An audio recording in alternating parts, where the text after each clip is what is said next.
চলে যাস।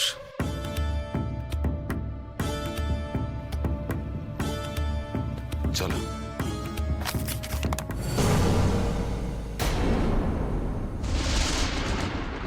ওরা বুঝতে পেরে গেছে আমার পায়ের আওয়াজে যে কোনো মানুষ এসেছে।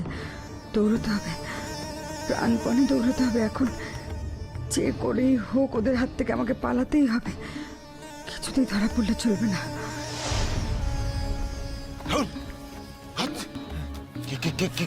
কয়জন এত চিকারি?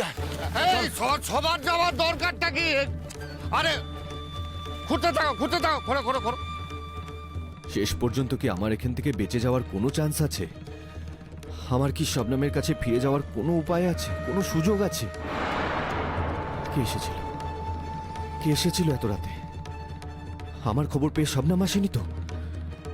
নাকি রঞ্জা পিসি বা শবনমের মা?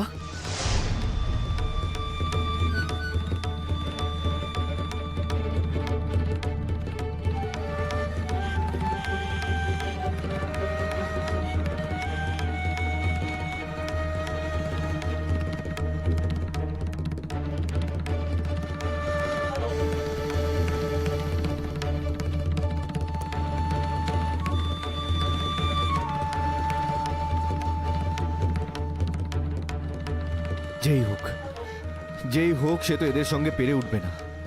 এরা সবাই মিলে ধরতে গেলে নিশ্চয়ই ধরে ফেলবে। ধরা পড়ে গেলে কি তাদেরও আমার মতনই অবস্থা হবে? শবনমকেও কি এরা?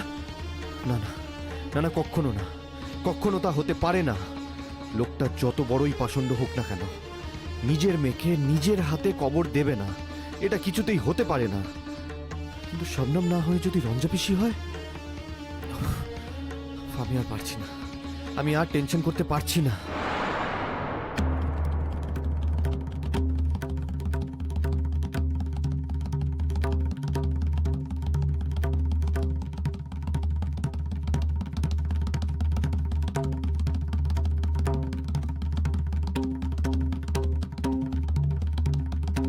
তোমাকে আমি কোনোদিনও ডাকিনি ঠাকুর, তুমি আছো কিনা কোনোদিনও মাথা ঘামাইনি। আজ বলছি, যদি তুমি থেকে থাকো, যদি তুমি সত্যি থেকে থাকো ঠাকুর, আমার জন্য যেন আর একটা লোকেরও কোনো ক্ষতি না হয়।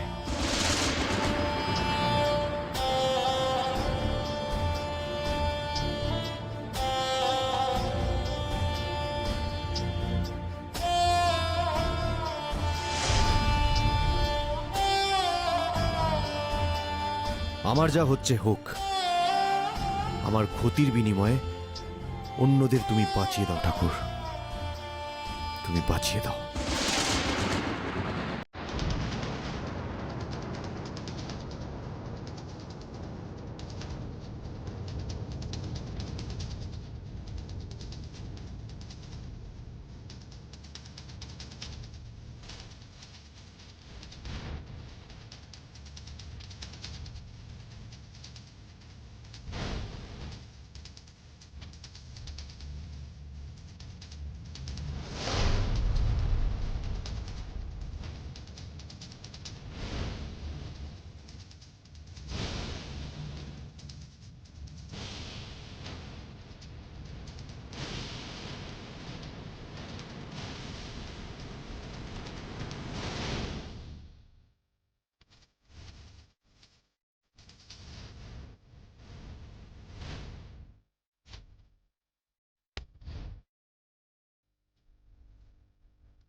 তুই এত গভীর রাতে দেখতে এসছিস না আমি কোথায় আছি, কি করি? দেখবি? চল দেখাবো কি হয়। চল তোকে দেখাবো কি করে কি হয়। আয় দেখো আমি তোমাকে বলছি, তুমি এই সর্বনাশের খেলায় নেমো না। দেখো আল্লাহ আছেন ওপরে, আল্লাহ কিন্তু সব দেখছেন, তোমাকে কখনো ক্ষমা করবেন না।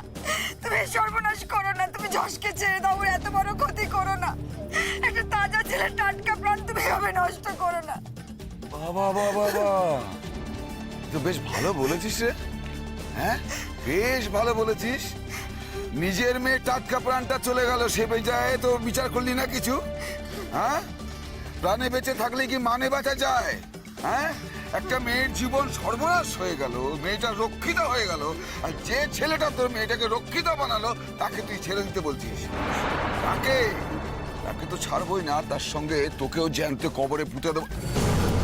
তুই অনেক অপমান করেছিস আমায়, অনেক কিছু বলেছিস, লোকের সামনে আমার মুখ ডুবিয়েছিস। তুই বড় বাড়ির বড় ধ্বজা উড়িয়ে তুই ভেবেছিলি কি আমাকে অপমান করেই যাবি আর মেনেই নিয়ে যাবো? না, মেনে নিয়েই যাবো। হ্যাঁ, কি ভেবেছিলি ওই বড় বাড়ির লোক তোকে চিরকাল আশ্রয় দেবে আর আমি তোকে ধরতেই পারবো না? তুমি আমাকে নিয়ে যা খুশি করো, আমাকে জ্যান্ত কবর দাও, যা খুশি করো, কিন্তু তুমি এই সর্বনাশের খেলা খেলো না। আমি তোমার পায়ে পড়ছি, যশের কিছু করো না, ওকে ছেড়ে দাও, ওকে ছেড়ে দাও। যা, তোর মেয়ের সব নামের আসনাই তো ওই যশ। তোর কি রে? ছি, ছি, ছি, ছি। তোর কি? তুই এত যশের জন্য আকুলি বিকুলি করছিস কেন? মুখ সামলে কথা বলো, কিন্তু বলে দিচ্ছি মুখ সামলে আমি কথা বলবো না তুই কথা বলবি? কোনটা? সময় নষ্ট করো না। ভাবিকে যখন ধরেছো সোজা ভাবিকে নিয়ে চলো, ভাবিকে কিন্তু একদম ছাড়া যাবে না। পারবো আমি ওকে? পাগল আমি?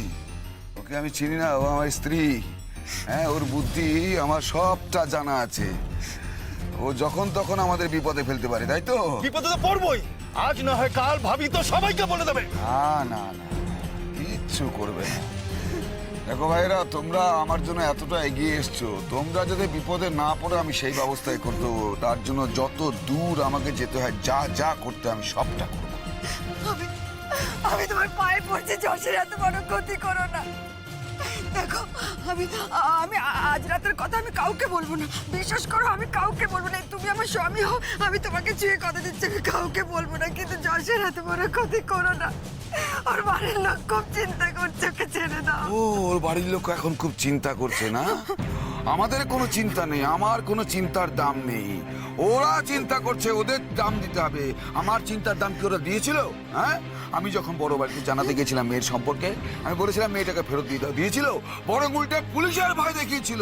এখন তো বিপদের দায়ভার ওদের, বিপদ তো ওরা ডেকে এনেছে। আমি কিচ্ছু করতে পারবো না, আমার কিচ্ছু করার উপায় নেই। তারপরে আমি তো আমার ভাইদের ইচ্ছের বিরুদ্ধে যেতে পারবো না, আমি একা কিছু করতে চাইবো না। কারণ আমি আমার চোখের সামনে দেখবো ছেলেটা যেন তিলে তিলে মরে, তবে গিয়ে আমার এই আকিম ঝরা বুকে যেন একটু শান্তি নামে। চল, চল। ছেড়ে দাও। হ্যাঁ, চল। তুমি এত বড় সর্বনাশ চল। করতে পারো না, আমি জানি। আমার ছেড়ে দাও। চল। তুমি এভাবে করো না এগুলো। তুমি চল।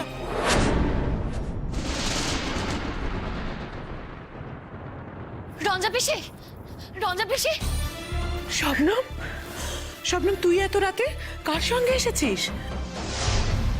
যশ কোথায়?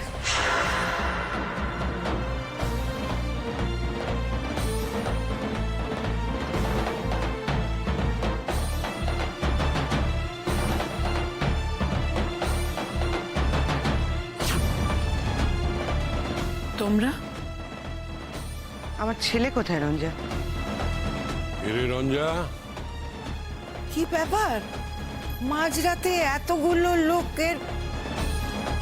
এমনি এমনি আসেনি, যশ বাড়ি ফেরেনি তো এখনো, তাই বাধ্য হয়ে ছুটে আসতে হয়েছে। একটু বলবে প্লিজ যশ কোথায়? রঞ্জা, তুই যশকে গ্রাম পার করে দিলি, যশ গ্রাম ছেড়ে চলেও গেল, কিন্তু তারপর যশ কোথায় গেল? সারাটা রাত ছেলেটা বাড়ি ফিরল না। আমরা প্রায় ঘন্টা দুয়েক আগে বাড়ি থেকে বেরিয়েছি। এর মধ্যে যদি যশ বাড়ি পৌঁছে যেত তাহলে তো বাড়ির লোক ফোন করে আমাদের জানাতো। আমরা বুঝতে পারছি একটা বিপদ হয়েছে, কিন্তু সেই বিপদটা কারা ঘটিয়েছে সেটাই বুঝতে পারছি না। বুঝতে পারছো না কে বিপদ ঘটিয়েছে? এই মেয়েটা। এই মেয়েটাই আমার ছেলের জীবনটা হয়তো জীবনটাই কেড়ে নিয়েছে। বৌদি, ও বৌমা, আমি তো কিছু বুঝতে পারছি না। ছেলেটা এলো এখানে, আমাদের বিয়ের নেমন্তন্ন করলো, তারপর তো চলে গেল। সে যে এখনো বাড়ি গিয়ে পৌঁছেনি, এটা তো এখন তোমাদের মুখ থেকে শুনছি। দেখো, যশকে কিন্তু আমরা কেউ ডেকে আনিনি। একটা ছেলে যদি সে নিজে থেকে আসে, আমরা ওকে থাকতেও দিইনি বেশিক্ষণ। তো সে যদি আসে, তো আমরা কি করতে পারি বলো? আমার ছেলে নিজে থেকে আসেনি। আজ রঞ্জা পিসি ডেকে পাঠায়নি, কিন্তু এই যে যশ বারে বারে গ্রামে আসছে কারণে অকারণে, তার ব্যবস্থাটা তো রঞ্জা পিসিরই করা, তাই না? প্লিজ, আমার কাছে তো সবটা ওপেন হয়ে গেছে এখন, আমার কাছে কিছু গোপন নেই। তোমরা না আর কিছু গোপন করার চেষ্টা করো না দাদু ভাই, প্লিজ।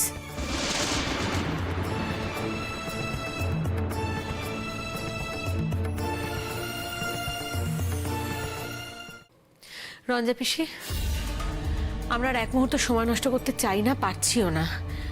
আমরা শুধুমাত্র এইটুকু জানতে চাই যে যশ এই গ্রামে কোথায় আছে। আর এই প্রশ্নের উত্তরের কৈফিয়ত শুধুমাত্র তোমাকে নয়, এই শাবনামকেও দিতে হবে। বলো, কোথায় আছে যশ?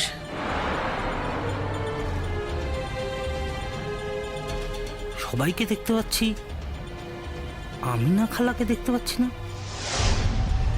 রঞ্জা পিসি, শুনেছিলাম তো আম্মু এখানে আছে। আম্মু কোথায় গো? আম্মুকে তো দেখছি না।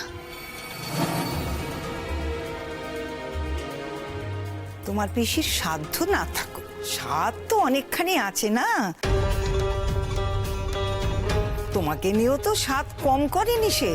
হ্যাঁ, তোমার মা এখানেই আছে, এখন তোমার মাকে নিয়ে তো পড়েছে। সে দেখো হয়তো ঘুমোচ্ছে, ভাঙা বাড়ি ছেড়ে এখন পাকা বাড়িতে এসেছে, গতর খাটাতে হচ্ছে না, চারবেলা গিলছে। তুমিও তো শুনি খুব বড় লোকের বাড়িতে আছো। হ্যাঁ, সেখানেও নিশ্চয়ই কোনো অসুবিধে হচ্ছে না। তা তোমার মা এখন নিশ্চিন্তে ঘুমোবে না তো কে ঘুমোবে বলো? মা, এই, তুই একদম মুখের ওপর কথা বলবি না। আর একটা যদি কথা বলিস না, থামড়ে তোর আমি গাল লাল করে দেবো এই সবার সামনে। তুই তুই কি ভেবেছিস যে বড় হয়েছিস বলে তোর গায়ে আমি হাত দিতে পারবো না? ওসব আমি মানি না, আমার কিচ্ছু যায় আসে না। তোর জন্য আমাদের অনেক অপমান সহ্য করতে হচ্ছে, অনেক। আর আমরা কারোর কাছ থেকে কথা শুনতে রাজি নই। আপনাদের এই সমস্যাগুলো আপনারা পরে নিজেরা মিটিয়ে নেবেন। এখন বলুন, আমার ছেলেটা কোথায়? আমরা কি করে জানবো বৌমা ও কোথায় যেতে পারে? আমরা তো এটাই বুঝতে পারছি না যে ও এতক্ষণেও বাড়ি যায়নি কেন। আচ্ছা বৌমার রাস্তায় গাড়ি টাড়ি খারাপ হয়ে যায়নি তো? গাড়ি খারাপ হলে যে কেউ সারা রাত রাস্তায় পড়ে থাকবে না, সেটুকু বুদ্ধি আমাদের আছে। আচ্ছা, গাড়ি খারাপ হওয়া মানে তো এটা নয় যে ফোনটা খারাপ হয়ে গেছে। ওকে তো ফোনেও পাওয়া যাচ্ছে না। পাওয়া যাচ্ছে না বললে ভুল কথা বলা হবে।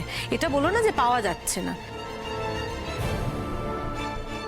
শাবনামের সাথে লাস্ট কথা হয়েছে যশের, সেটাও কিনা এই গ্রাম থেকে বেরোনোর আগে কথা হয়েছে। তার মানে আমরা সকলে ধরে নিতে পারি অ্যাপারেন্টলি ও গ্রাম থেকে বেরোনোর আগে বা গ্রাম থেকে বেরোনোর মুখে কোনো একটা বিপদ হয়েছে।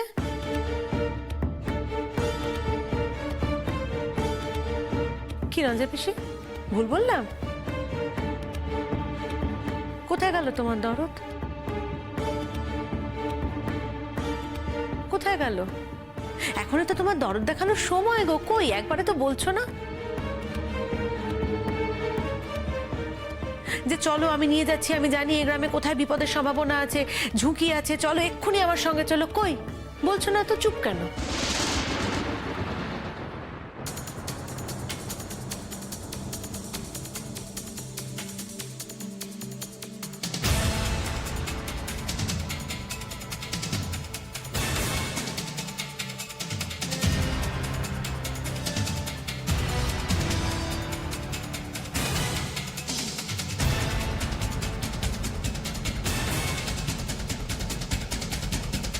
ওঠ, ওঠ, ওঠ, ওঠ, ওঠ। না, না। তুমি এত বড় আয়। ক্ষতি করো না। আল্লাহ হুজুর, হয়েছে? হ্যাঁ হয়ে গেছে হয়ে গেছে। তাড়াতাড়ি। এই, করিম, সেলিম, খোল। খোল ওকে। তুমি এত বড় সর্বনাশ করো না। দেখ। তোমায় ক্ষমা করবে না, ছেড়ে দাও। দেখ। ছেড়ে দাও ওকে। যাও ওকে ছাড়ো। ছাড়বো? জ্যান্ত কবর দেবে, পুঁতে দেবো, দেখ। দেখ, খোল।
আমি তো অ্যান্টি সোশ্যাল নই, আর আমি দুষ্কর্ম করে বেড়াই না। তাই ঠিক কোথায় কোথায় বিপদ হতে পারে আমি জানবো কি করে বলো তো? তবে হ্যাঁ, এ কথা আমি বলে রাখছি, এই গ্রামে যদি যশের কোনো বিপদ হয়, আমি আমার শেষ রক্তবিন্দু দিয়ে যশের পাশে থাকবো। তোমরা যে কেন ওকে পাঠালে সেটাই তো আমি বুঝতে পারছি না। কোন পাঠানোর কথা বলছেন? এবারেরটা না আগেরটা? না না বৌমা, আমি এবারের কথাই বলছি। আমি আগের বারেরটা বলছি। প্রথমবার পাঠানোটাই আমার ভুল হয়েছিল, সব থেকে বড় ভুল ওটাই হয়েছিল। যদি না পাঠাতাম তাহলে এত বড় বিপদই ঘটতো না। না এর মধ্যে রঞ্জা ঢুকতে পারতো, না শাবনাম। আমি যদি জানতাম আমি খোঁজ নিতে যেতাম। শবনম দিদি, বাবা তো জতার উপর দারুণ রেগে আছে, মানে বাগে পেলে তো ছাড়বে না, বাগে পেয়েছে কিনা সেটাও।